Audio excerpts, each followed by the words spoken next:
El Chuppacabra De Miou. Brrr.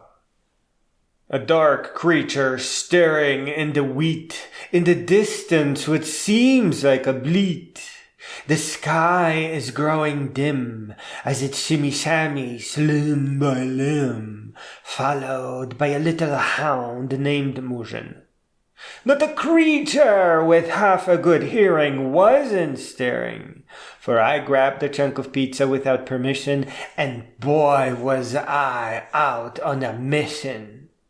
I was taking a shortcut through the fields in my camo karate pants to serve as shields, making a crop circle from time to time, checking if Muzyn isn't rolling around in grime. We had a long way up an enormous hill before we could sit down and chill. And before that, we had a river to cross, and I knew just a spot with a fallen tree covered in moss. Muzyn danced across and did not hesitate, because he knew I brought a second freaking plate. It took us forever to climb, and when we got there, it was almost lunchtime. Unfortunately, the clouds turned to rain, and the Chuppacabra had to use his brain.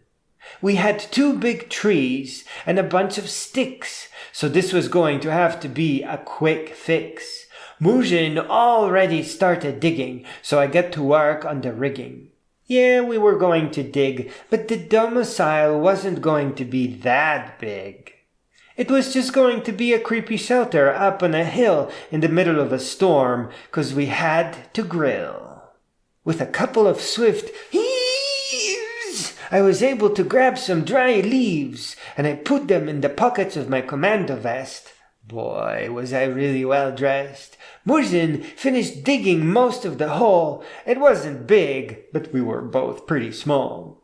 And I put up a roof, which Muzyn cheerfully approved with a woof. The moment the rain turned to drizzle, the pizza was ready for a sizzle. I took out the now warm and damp kindling, and with a squirt of lighter fluid, we had a pizza swindling. I ate. The dog ate. The pizza tasted just fine, though it might have smelled like gas and leaves, but we don't whine. We rested in the mud hole, and by the time noon rolled around, we were both homeward bound.